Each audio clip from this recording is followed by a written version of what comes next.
அப்படி இனம் சார்ந்து அரசியலை முன்னெடுக்கிற ஒரே கட்சி இன்னைக்கு தமிழ்நாட்டில் நாம் தமிழர் கட்சி மட்டும்தான். வாக்களிக்கணும்னு சொல்றேன்ல, சொல்றேன். நான் யாரு அப்படின்னு ஒரு கேள்வி இருக்கு இல்லையா? நான் யாரு தெரியுமா? நான் சீமான் அண்ணன் சொன்ன அந்த பார்ப்பன கடப்பாறை, பார்ப்பனிய கடப்பாறை இல்ல. பிறப்பால உயர்வு தாழ்வு இல்ல, பிறப்பால அனைத்து உயிர்களும் சமம். பூணூலை திறந்த, பார்ப்பனியத்தை திறந்த அனைத்து உயிர்களும் சமங்கிற கருதற ஒரு தமிழ் பார்ப்பனர் ஐயங்கார் பையன்.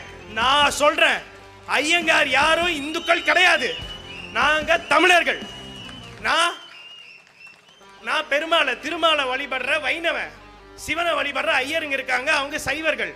இங்க இந்துக்கள்னு யாரும் இல்ல, நாங்க நிறைய பேர் இருக்கோம். ஒன் ஆஃப் த கடப்பாறை தான் நானு. இன்னும் நாங்க நிறைய பேர் இருக்கோம், வரோம். 26 தேர்தலில் சும்மா விடுறதா இல்ல.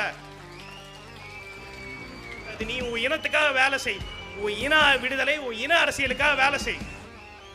நல்லா தவறாம நம்ம குழந்தைகளுக்கு சொல்லி வளர்க்கணும். நமக்குன்னு ஒரு நாடு இருந்தது, அந்த நாட்டை நம்ம கிட்ட இருந்து அடிச்சு புடுங்கிட்டாங்க. அந்த நாட்டை நம்ம திருப்பி எடுக்கிறதுக்கு நம்ம அரசியல் அறிவாயுதம் ஏந்தணுங்கிறத உங்க குழந்தைங்க எல்லாத்துக்கும் சொல்லி வளங்க. இலக்கு ஒன்றுதான், இனத்தின் விடுதலை. தமிழ்தாய் வாழ்க, தலைவர் பிரபாகரன் வாழ்க, நாம் தமிழர்.